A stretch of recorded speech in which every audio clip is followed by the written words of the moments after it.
Ceci est un livre audio autogénéré par Google. Clinique et changement social. Directeur de collection. Florence Juste-des-Prairies, Université Paris Diderot, Paris 7, Laboratoire de changement social et politique, LCSP. Gilles Arnaud, ESCP, LCSP. Comité de rédaction. Vincent de Gauljac, Université Paris Diderot, Paris 7, LCSP. Jean-Philippe Bouilloux, l'ESCP, LCSP. Fabienne Annick, Université Paris Diderot, Paris 7, LCSP. Eugène Henriquez, Université Paris Diderot, Paris 7. Marianne Dujarier, Université Paris Diderot, Paris 7, LCSP. Frédéric Blondel, Université Paris Diderot, Paris 7, LCSP. Pascal Fugier, Université de Cergy-Pontoise, EMA. Clarisse Lecomte, Université Paris Diderot, Paris 7, LCSP. Elsa Tuffa, Université Paris Diderot, Paris 7, LCSP. Nicole Aubert, ESCP, LCSP. Secrétariat de rédaction. Valérie Lewitt et Rose Goulancourt, Université Paris Diderot, Paris 7, LCSP. Comité éditorial. Pierre Ansart, Anna Maria Arrojo, Université de Montevideo, Paraguay, Jacqueline Barus-Michel, Bertrand Bergier, Université catholique d'Angers, Robert Castel, EHESS, Teresa Carteiro, Université Fluminense, Rio de Janeiro, Brésil, Adrienne Chambon, Université de Toronto, Canada, Sabine Delzesco, Université Paris-Dauphine, Bernard Aimé, Institut des Apostrophes. Études politiques, Véronique Yen, Université de Nantes, Claudine Arroche, CNRS, Roch Hurtebise, Université de Sherbrooke, Canada, Michel Legrand, Université de Louvain-la-Neuve, Belgique, Alain Le Guyader, Université d'Evry, Francisca Marquez, Centro de Estudios Social y Educación, Santiago, Chili, Igor Massalkov, Université Lomonosov, Moscou, Russie, Klimin Avridis, Université des Apostrophes, Athènes, Grèce, Max Pagès, Université Paris Diderot, Paris 7, Françoise Piotet, Université Paris 1 Panthéon-Sorbonne, Jacques Réaume, Université du Québec à Montréal, Canada,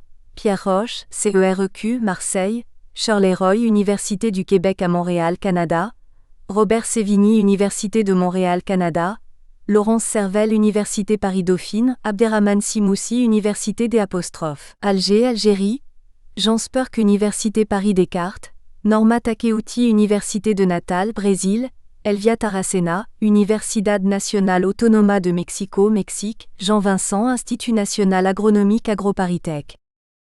Fondateur de la collection Changement social. Vincent de Gauljac. Université Paris Diderot, Paris 7, LCSP. Clinique et changement social. La collection Clinique et changement social publie des recherches, essais et études dans une perspective clinique qui lie la recherche et l'intervention, pour produire une intelligibilité des relations entre construction sociale et mode de subjectivation. Dans une filiation à la psychosociologie, à la psychologie sociale clinique et à la sociologie clinique, elle interroge les interdépendances et influences réciproques entre l'individu et le collectif, le sujet et le politique, le psychique et le social, l'imaginaire et le symbolique, mobilisant également des approches sociopolitiques, philosophiques, historiques ou psychanalytiques. Prolongement de la collection Changement social, nom du laboratoire dont elle émane, LCS, Université Paris Diderot, Paris 7. La présente collection se caractérise ainsi par une attention particulière portée à la complexité des phénomènes étudiés, considérés dans leur pluridimensionnalité et leur irréductibilité à une simple série de facteurs. Ouvrage paru. Dominique L'Huillier dire, pratique de consultation. Histoire, enjeux, perspective numéro 7, 2002. Jean-Philippe Bouilloux dire, argent, valeurs et sentiments numéro 8, 2004. Florence Pinault de Villechenon dire, la mondialisation et ses effets, nouveau débat numéro 9, 2005. F. Aubert dire, histoire de vie et choix théoriques en sciences sociales. Parcours de femmes, collection Changement social numéro 10 L'Harmattan 2006. Vincent de Gauljac dire, itinéraire de sociologue, collection Changement social numéro 11 L'Harmattan 2007. Jean-Philippe Bouilloux dire, itinéraire de sociologue, collection Changement social numéro 12 L'Harmattan 2007. Fabienne Annick et Laurence Servel dire, Exister dans l'entreprise numéro 13 2008. Florence Juste des Prairies dire Entre social et psychique, questions épistémologiques numéro 14 2009. Florence Juste des Prairies et Vincent de Gauljac dire La subjectivité à l'épreuve du social. Hommage à Jacqueline Barus-Michel, 2009. Nicole Aubert dire La société hypermoderne, rupture et contradiction numéro 15 2010. Stéphanie Rizet dire Itinéraire de sociologue, collection Changement social numéro 16 L'Harmattan 2010. Elsa Tuffa dire Itinéraire de chercheur, collection Changement social numéro 17 L'Harmattan 2012. Vincent de Gauljac et Florence Juste des Prairies dire Le laboratoire de changement social. 40 ans d'histoire numéro 18 2013. Vincent de Gauljac et Clarisse Lecomte dire Itinéraire de chercheur, collection Changement social numéro 19 L'Harmattan 2014. Gilles Arnaud et Pascal Fugier dire Sociologie et psychanalyse. De l'échange de vues à la transformation du regard numéro 20 2015. Gilles Arnaud et Pascal Fugier dire Sociologie et psychanalyse. Quelle praxis, quelle clinique numéro 21 2015. Sophie Ami Sultan, Troubles dans l'interculturalité 2017. Ophélia Avron, L'émotion, source de connaissances 2017. Yves Grasset, Nourrir le collectif. Sortir de l'individualisation pour sauver le travail, 2017. Anne-Christine Legendre, Femmes surveillantes hommes détenus, 2017. Anne-Vincent Buffo, Histoire sensible du toucher, 2017. John Cultio et Pascal Fugier, Face à la domination, Dévoiler, résister, s'émanciper, 2017. Mireille Sifali, Sophie Grossman et Thomas Périlleux, dire Présence du corps dans l'enseignement et la formation. Approche clinique, 2017. Claire de Saint-Martin, Analyser les implications dans la recherche et en formation, 2019. Mireille Sifali, Florence Juste des Prairies et Thomas Périlleux, dire L'accueil des affects et des émotions en formation et recherche. Approche clinique, 2019. Vincent de Gauljac et Florence Juste des Prairies dire Histoire de vie et choix théoriques en sciences sociales, la recherche entre vécu et concept, 2019. Marianne Dujarier dire Histoire de vie et choix théoriques en sciences sociales, travailler sur le travail, 2020. Dédicace à la mémoire de Paul, Macha, Nina et Génia, héros de ces pays d'antan. À Janek, Milena et Vadim. Préface, Florence Juste des Prairies. L'ouvrage présenté questionne la transmission intergénérationnelle de l'exil comme événement et expérience. Cette transmission est saisie à travers la façon dont l'histoire de l'exil a été racontée mais aussi transmise, de façon implicite, aux descendants d'exilés.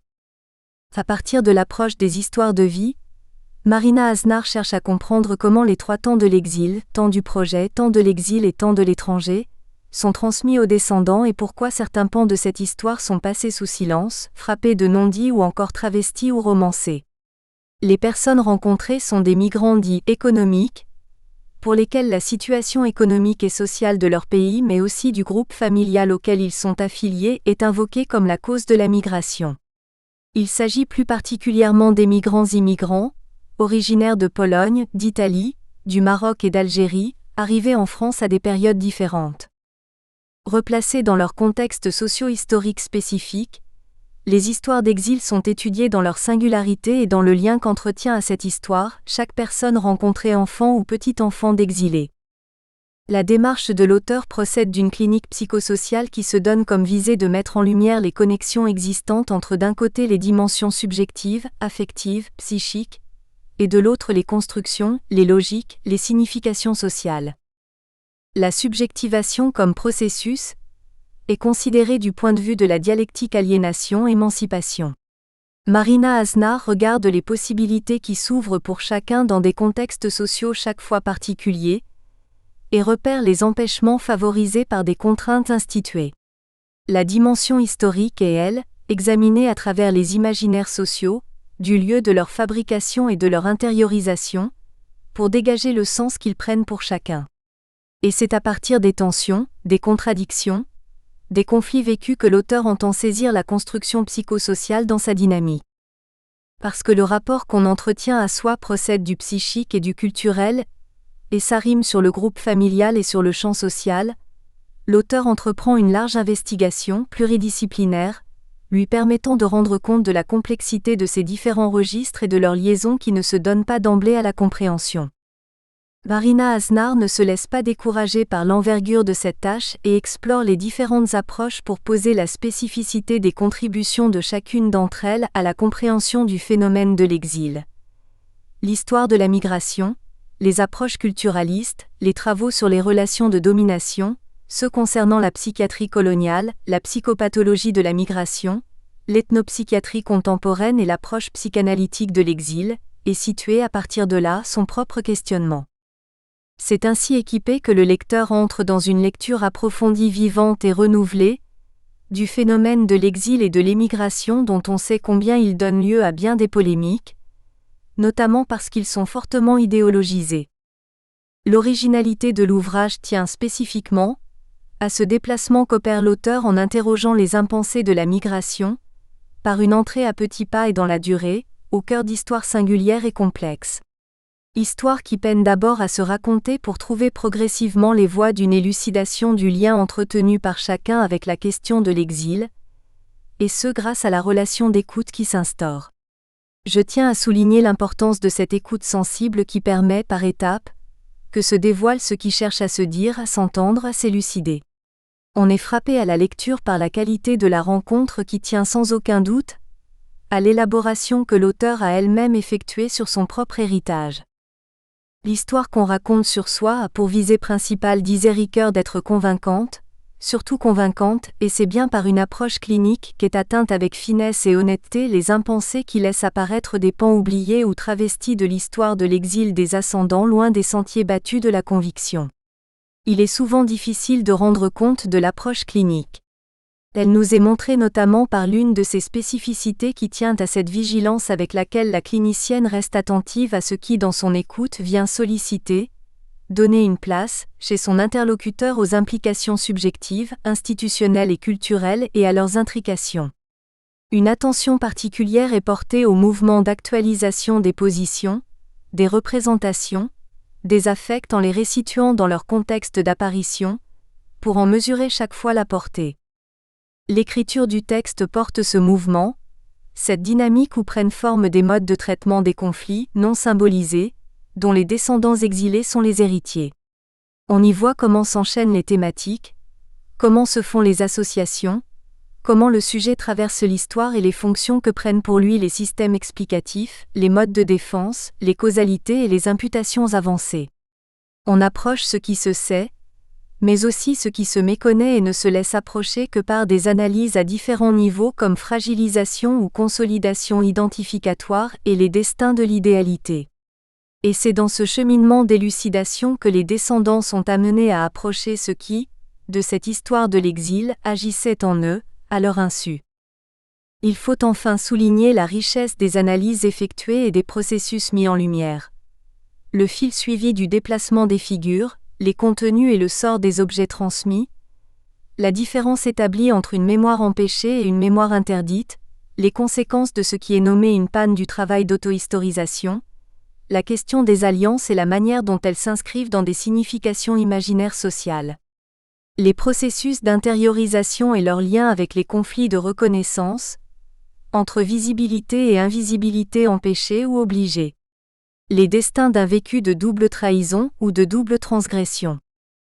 Cet ouvrage propose une contribution originale à la compréhension de la transmission inter- et transgénérationnelle, et du devenir du passage migratoire au niveau des processus de subjectivation et d'historicisation des ascendants. Au-delà, il contribue à éclairer le travail qui incombe à tout sujet dans sa dimension d'héritier, avec ses impensés et ses impasses. Introduction. Chaque époque dresse les contours d'une figure de l'étranger.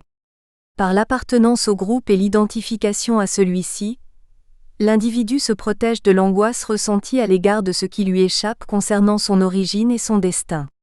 L'étranger n'existe qu'en tant qu'il est défini comme extérieur au groupe auquel il n'appartient pas. Il est alors tant celui qui permet de marquer la frontière, que celui qui sert de fondement politique à la communauté. En France, Le statut et le rôle prêté aux populations immigrées dans la communauté nationale se présentent comme des questions récurrentes du débat public depuis la fin du XIXe siècle. L'immigré viendrait menacer les référents identitaires de la nation considérés comme corps homogène, sous-tendu par le mythe de l'un, soit au sens d'Hannah Arendt, l'union compacte et massive d'un corps indifférencié qui a définitivement détruit la pluralité. Tassin, 1999, page 205. L'étranger doit mériter l'hospitalité et prouver son adhésion aux valeurs de la communauté nationale. Il est sans cesse suspecté de trahison en raison des fidélités supposées à sa patrie d'origine.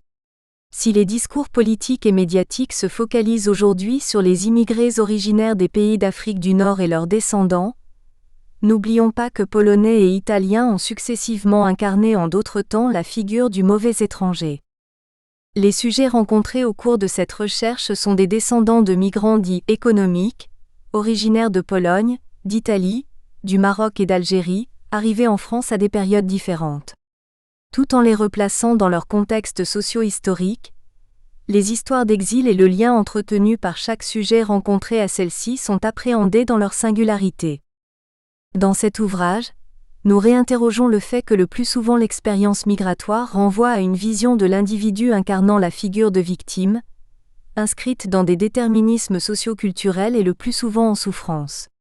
Pour cette raison, nous préférons les termes exil-exilé à ceux d'émigration-immigration ou d'émigré-immigré.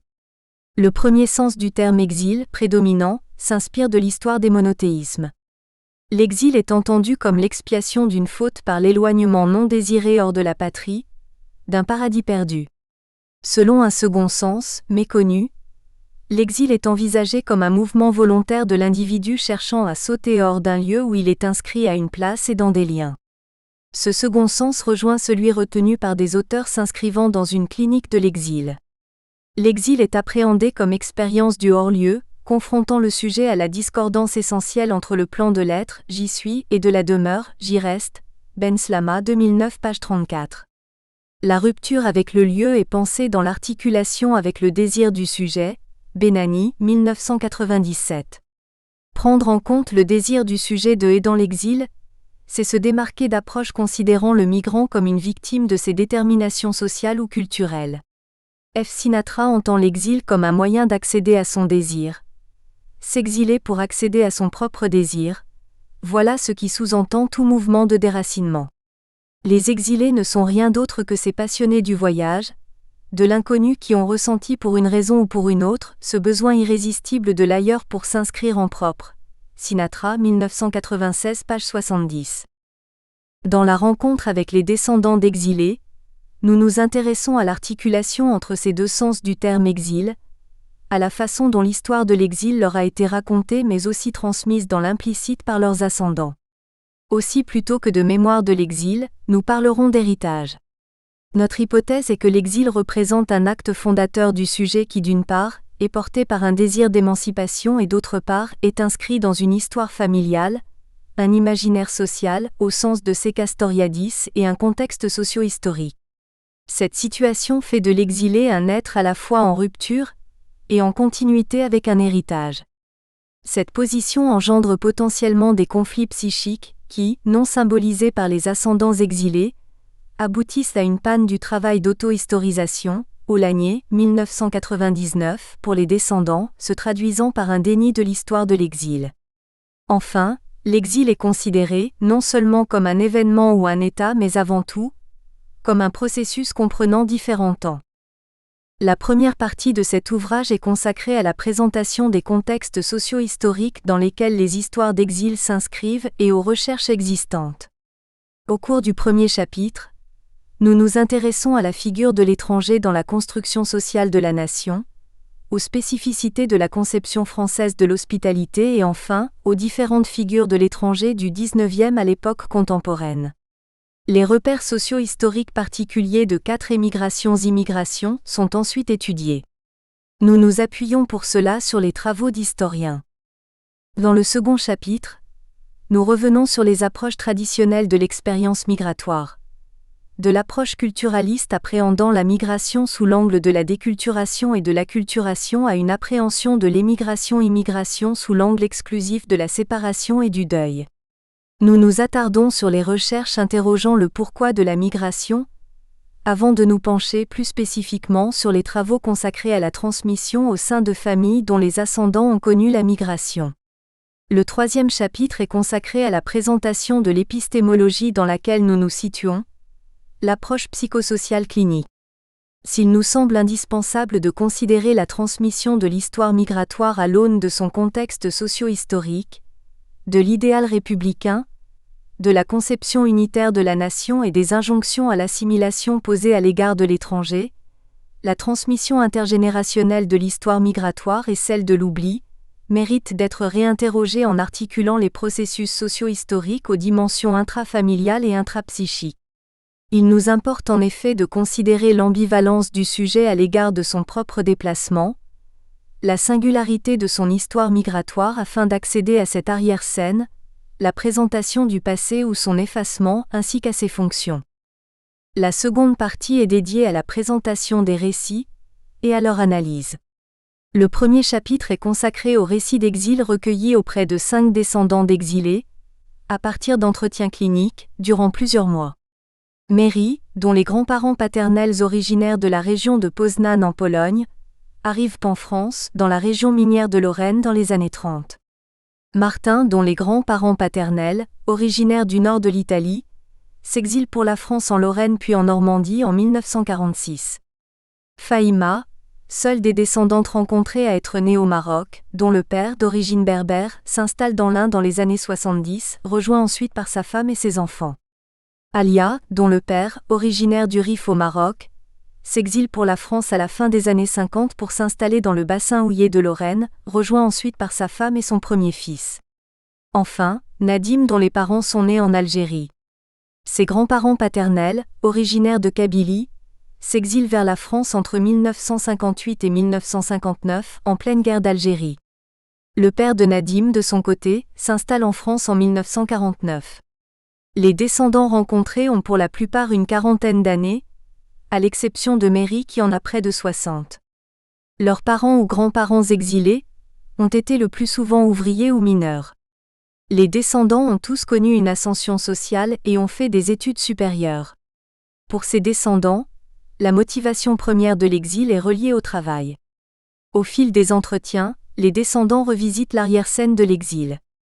Le second chapitre propose une lecture de ce que recouvre l'héritage de l'exil. Dans une perspective psychosociale clinique, nous envisageons l'absence ou le travestissement de la préhistoire de l'exil et la coupure dans la généalogie, le passage d'un secret obligé au pacte de silence ayant pour objet d'enfouir les désirs des ascendants dans l'exil. Nous nous intéressons au passage d'un imaginaire social de l'invisibilité obligée à celui d'une invisibilité empêchée.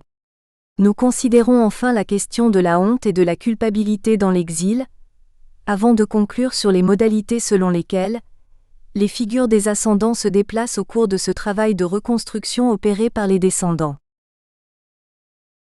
Première partie, repenser l'exil. Chapitre 1, présentation socio-historique de la figure de l'étranger.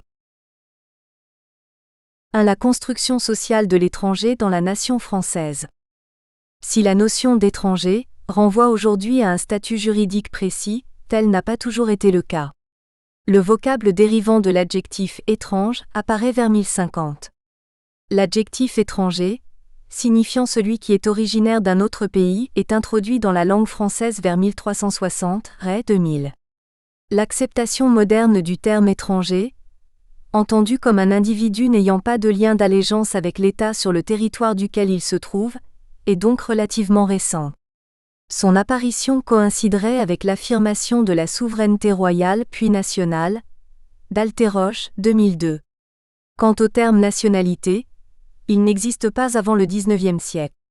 Le terme immigration fait son apparition en France dans les années 1870, sous l'influence des démographes et des statisticiens. Avant cette période, un autre lexique est utilisé pour évoquer les figures de l'altérité. Dans l'Antiquité grecque, l'étranger de la cité renvoie aux femmes et aux esclaves. Il se distingue de l'étranger extérieur, le barbaros, vivant aux portes de la cité. L'étranger intérieur, résident, qualifié de métèque, ne jouit pas pour autant de droits au sein de la communauté civique. L'étranger de l'extérieur, non grec, peut de son côté recevoir l'hospitalité de Zeus. Le lien communautaire repose donc sur la séparation entre intérieur et extérieur de la cité. Ray 2000, page 1331. Le monde est divisé entre les Grecs, nous, et les barbares, eux. Selon un premier sens, les barbares sont ceux qui ne parlent pas la langue grecque. Mais ils sont entendus également comme des sauvages en opposition au peuple grec civilisé. Todorov 2008, page 33. Ils sont ceux qui transgressent les lois et commettent matricide, parricide ou infanticide. Ils recourent ensuite à la violence à l'égard de leurs ennemis. Ils sont également considérés comme exhibant leur vie intime.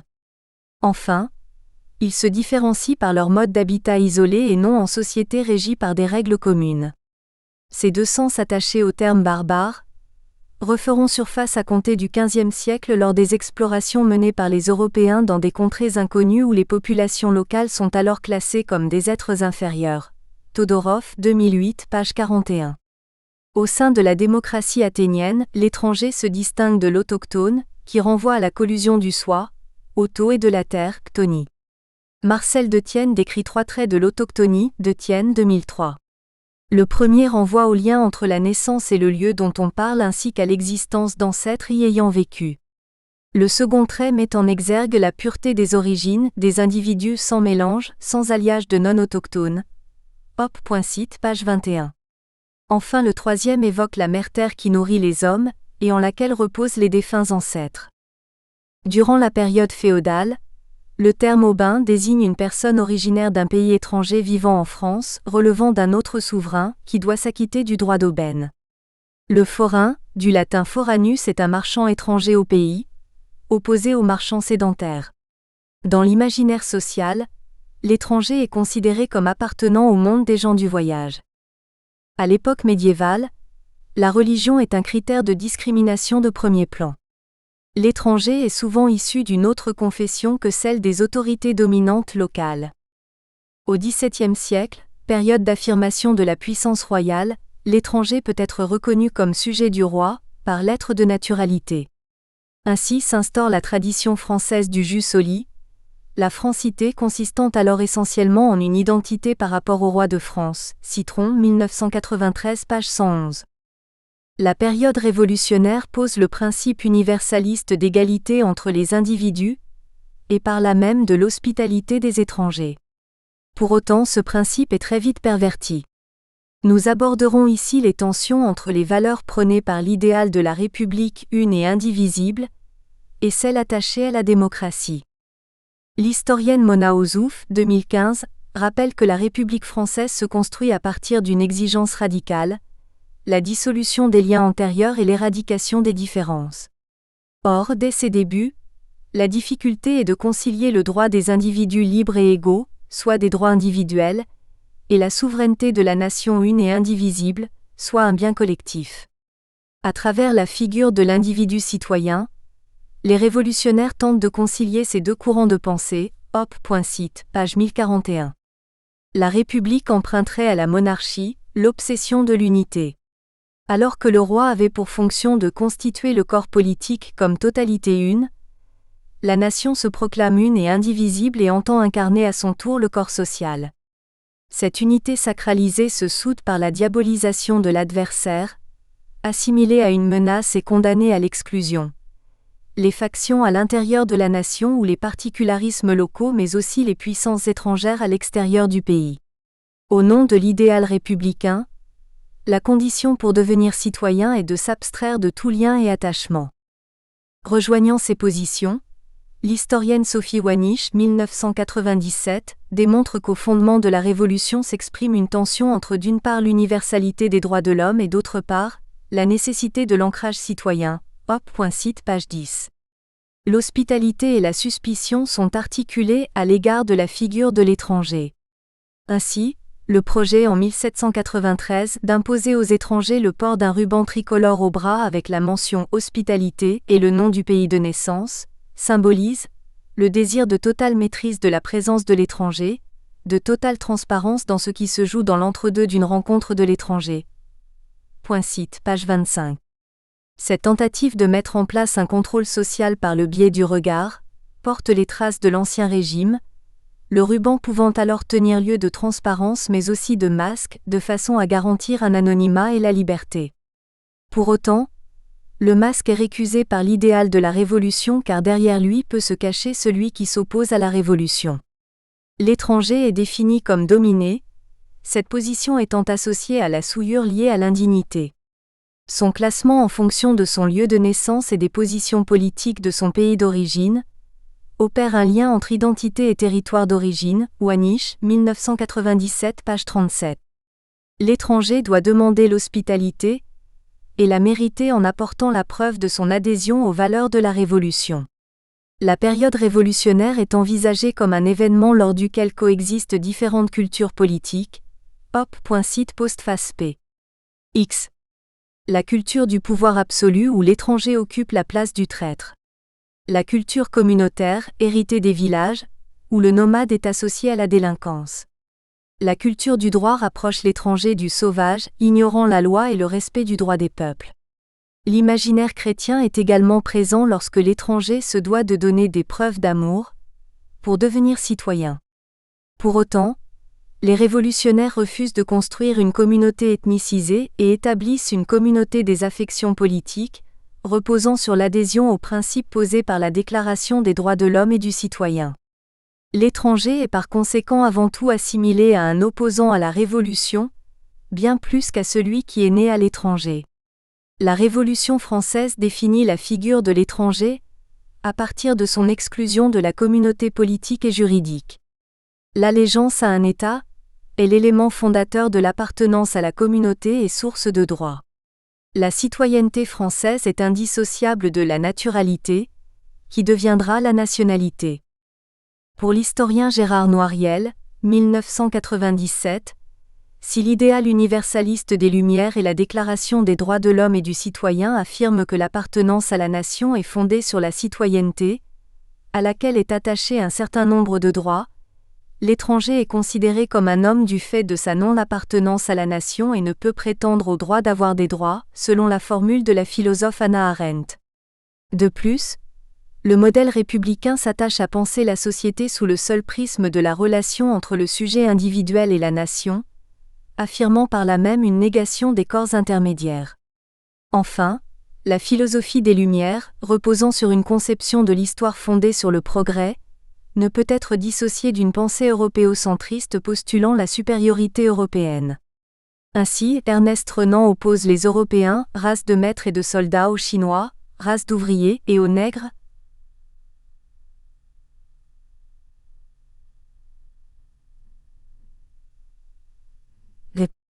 L'imaginaire de la civilisation, associé au progrès, s'oppose à l'imaginaire de la barbarie, considéré dans sa passivité et son homogénéité, projeté vers un extérieur qu'il s'agit de civiliser, Varicas 2006 page 8. Dans ce cadre, la France est investie d'une mission civilisatrice, entendue au sens d'éducation, étendue à l'échelle du monde. L'État-nation est considéré comme l'unique instaurateur de l'identité collective, l'instituteur de la cohésion sociale, Genestier et la ville, 1994 page 2. L'accès des minorités à la modernité est pensé comme un processus d'arrachement de l'individu à ses sujétions communautaires, le déracinement étant imposé afin de permettre un enracinement dans la France une et indivisible. Citron 1993 page 117. L'idéal républicain se propose alors de ramener l'autre au même, à l'identique, supprimer les distinctions alors que le sujet démocratique serait en proie à des divisions, des conflits, des tensions et de ce fait ingouvernable. Revaux d'Allon Monsieur 2010 page 113. Alors qu'au nom de l'idéal républicain sont visées l'homogénéisation et l'égalisation entre les sujets, l'idéal démocratique cherche à garantir l'expression de la multiplicité, de la singularité. L'imaginaire de la démocratie moderne et de l'égalisation serait marqué du sceau de l'incertitude sous la forme d'une menace de désincorporation sociale. Hop.site page 17. Or dans la démocratie, il n'y a point de pouvoir lié à un corps, incarné auparavant par celui du roi.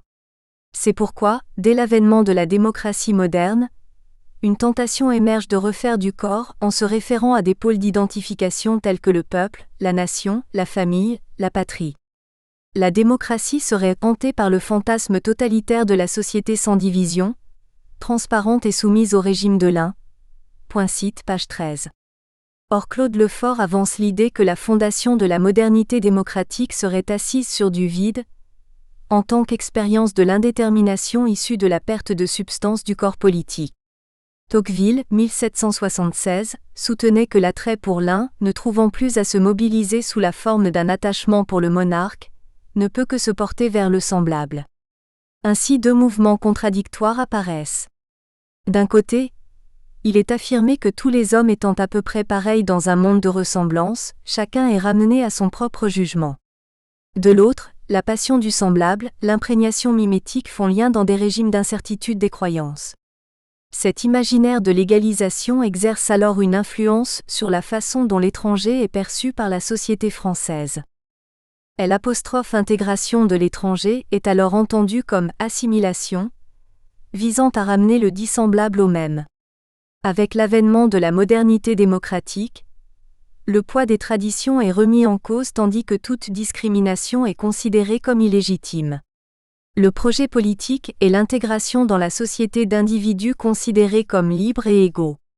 Le terme intégration, dérivé du latin integratio, est utilisé au sens de rétablissement. Il désigne couramment l'opération par laquelle un individu s'incorpore à un groupe, proche de la symbiose, association de plusieurs organismes, leur permettant de vivre avec des avantages pour chacun.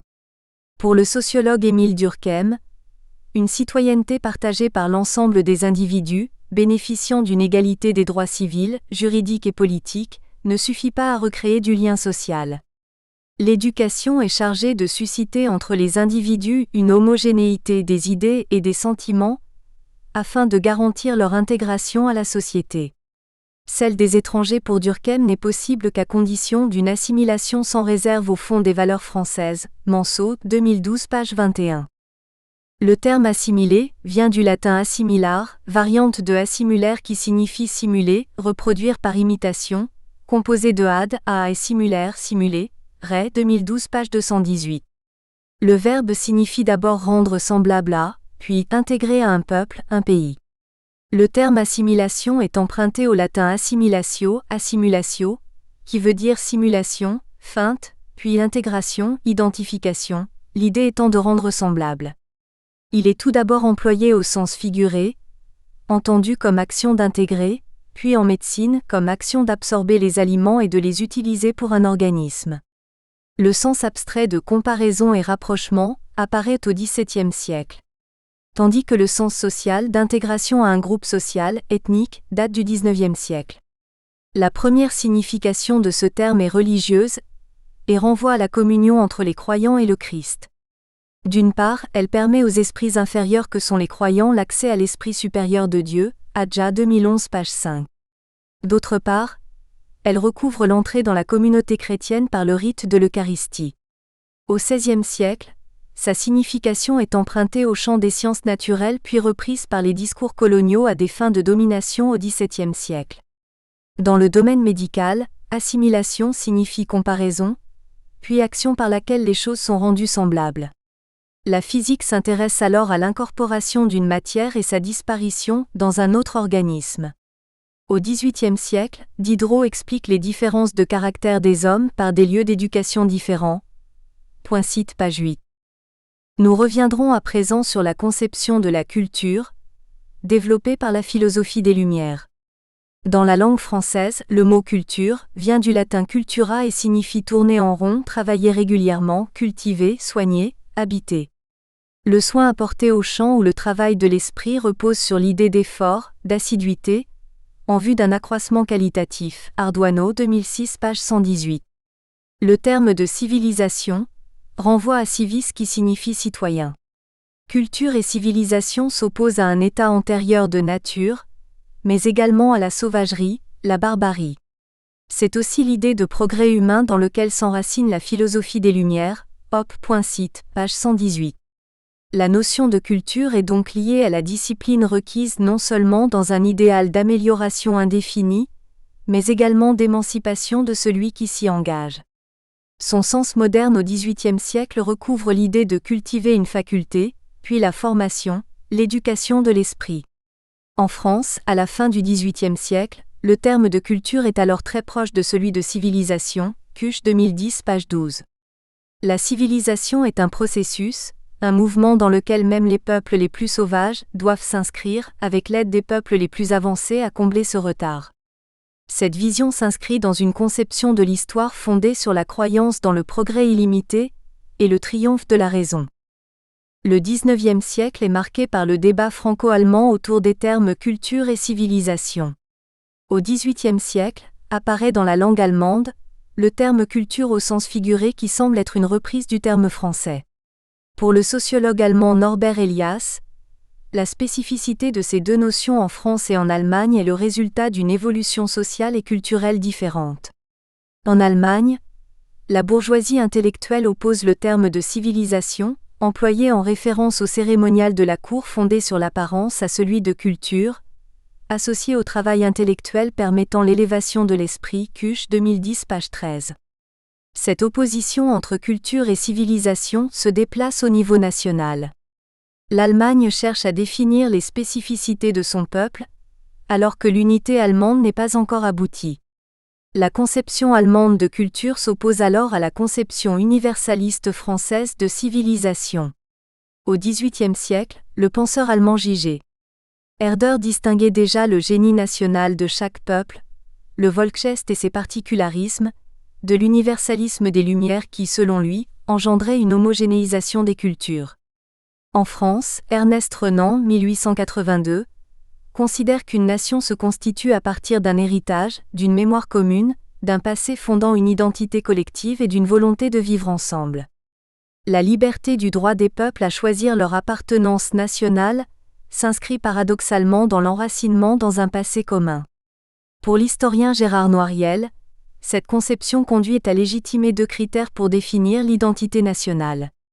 Le premier touche à la même TE accent aigu, les Français étant alors considérés comme semblables, identiques. Le second renvoie à l'ipséité, c'est-à-dire au partage d'un sentiment d'appartenance commune du fait d'une histoire et d'ancêtres communs. L'historien considère que désormais la continuité résulte du principe généalogique, Noiriel, 2007, page 20 à 21. L'hospitalité française du XIXe au XXIe siècle. En 1889, le premier code de la nationalité réintroduit le jus soli, de Röder, 2001 page 25. Son adoption a lieu dans un contexte d'augmentation de l'immigration, d'embauche massive d'étrangers par le patronat du fait de l'existence du service militaire obligatoire et de montée de la xénophobie suite aux défaites napoléoniennes de 1871, Citron, 1993 page 112. Sont considérés comme français à leur majorité les enfants nés en France de parents étrangers, sauf s'ils déclinent à ce moment leur nouvelle nationalité.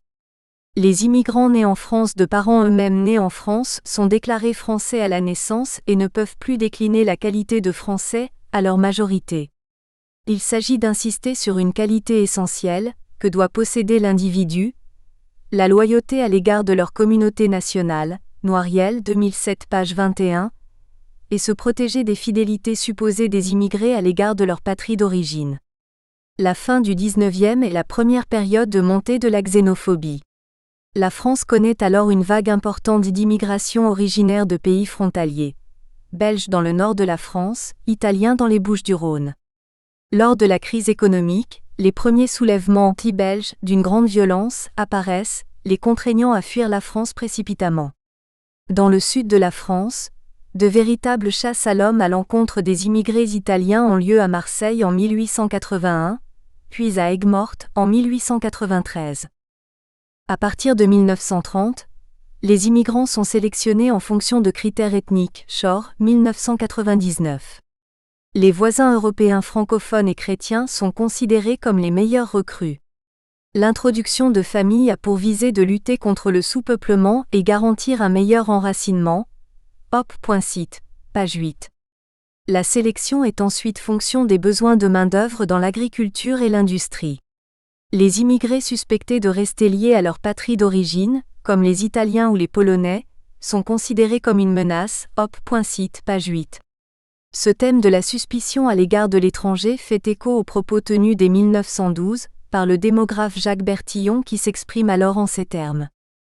On peut bien donner à un certain nombre d'étrangers le faux nez français et les droits qui y sont attachés, mais il est plus difficile de leur inculquer l'amour de la France et le désir de remplir leurs devoirs à son égard. Assurément, il y a parmi ces naturalisés des patriotes sincères et même des ardents, mais il est permis de croire que beaucoup de ces Français artificiels conservent pour leur première nationalité une affection naturelle et qui peut nuire au dévouement qu'ils doivent à leur patrie d'adoption. À compter cette période, les immigrés ne sont plus considérés individuellement mais collectivement sous le prisme de leur provenance géographique. La politique d'assimilation se traduit par un encadrement des immigrants par les institutions, leur répartition sur l'ensemble du territoire français, la pratique de la langue française, la préservation de la foi catholique, la facilitation des mariages mixtes et enfin, la fourniture de ressources matérielles. Le recrutement des immigrés reste aux mains du patronat français, qui crée la Société Générale d'Immigration, à l'origine du recrutement de 400 000 travailleurs étrangers entre 1924 et 1930.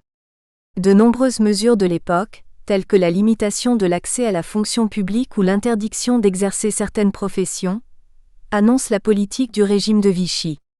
La crise xénophobe des années 30 se caractérise par un déplacement du regard sur la généalogie, les enfants d'immigrés étant considérés comme improductifs et visibles, du fait de la stabilité de leur implantation. Noiriel, 1988. Les violences à l'égard des immigrés sont également très importantes à cette époque. Le gouvernement de Vichy, en 1940, annule les naturalisations autorisées depuis 1927 et abolit le décret Crémieux concernant le statut des populations de confession juive. En 1945, est créé l'Office national d'immigration.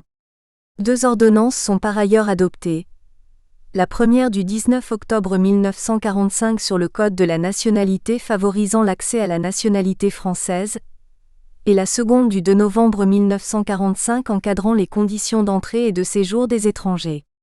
L'État souhaite alors acquérir un monopole dans le recrutement, le contrôle et l'insertion des étrangers. Les classifications des années 30 ressurgissent à travers les thèses développées par Georges Mocot ou René Martial. En 1946, Assovy et Erdebré recommandent de choisir les immigrés en fonction des besoins de l'économie, mais avant tout de l'origine ethnique. 3 groupes sont établis. Le premier comprend les Belges, Hollandais, Italiens, Espagnols et Portugais, puis les populations asiatiques et noires dont l'installation sur le sol français en grand nombre est rejetée. Le troisième regroupe les Tchèques, Polonais, Serbes et Hongrois. S'agissant des populations d'Afrique du Nord, il est précisé que l'islam a creusé un fossé profond qui rend la fusion des 2 populations difficile et sans doute peu souhaitable. Le Bras, 1994, page 102. À l'issue de la guerre et du fait de la reprise économique, l'immigré redevient un travailleur et donc une marchandise. Op.cite, page 105. En 1966, la direction des populations et des migrations au sein du ministère des Affaires sociales est chargée de toutes les questions touchant à la politique d'immigration. En 1968, le rapport Calvé établit une distinction entre immigration de peuplement et immigration provisoire de travail. Les mesures de contrôle et de limitation de l'immigration se multiplient, tandis que les régularisations sont interdites. La perte du travail entraîne un retrait de l'autorisation de séjour. Gasto, 1999, page 22. En juillet 1974, l'immigration de travail est suspendue. Les regroupements familiaux sont limités et à partir de 1977, les aides au retour, généralisées. La 3e période de xénophobie coïncide avec la 3e grande crise économique des années 70. Les critères de sélection ethnico-raciaux de l'époque de la colonisation et des périodes xénophobes précédentes réapparaissent. Les Blancs chrétiens assimilables, et les autres inassimilables venant d'Afrique noire ou d'Afrique du Nord. Les actes racistes ciblent majoritairement les immigrés originaires des anciennes colonies. L'expulsion immédiate des immigrés en situation irrégulière est autorisée à partir de 1980. Les polémiques entre les partis de droite et de gauche favorisent la renaissance de l'extrême droite. Jean-Marie Le Pen souligne que la spécificité des problèmes actuels de l'immigration est liée à la distance culturelle entre communautés françaises et originaires du Maghreb, les immigrés des périodes antérieures étant plus proches de la culture française car le plus souvent européens. Gérard Noiriel rappelle que des thèses analogues avaient été soutenues à la fin du XIXe siècle et dans les années 30. Était alors déjà évoqué l'afflux brutal des étrangers mettant en péril l'identité nationale et la distance culturelle. À compter des années 80, le traitement médiatique puis politique de l'immigration est articulé autour des questions de chômage, de délinquance, de république et d'identité nationale. La catégorie de travailleurs immigrés, dite parais, est la deuxième génération d'origine maghrébine, désignée aussi par le terme beurre, est ainsi placée sur le devant de la scène publique et devient le jouet des affrontements politiques. Noiriel, 2007, page 64. Pour la sociologue, Véronique de Rudder, ce national-républicanisme exclusif construit une frontière interne entre les Français d'origine française, dits de souche, et les Français auxquels on impute une origine étrangère, les Français de papier.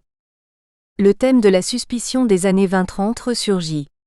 Les étrangers en situation régulière, respectant la loi, sont opposés aux étrangers en situation irrégulière.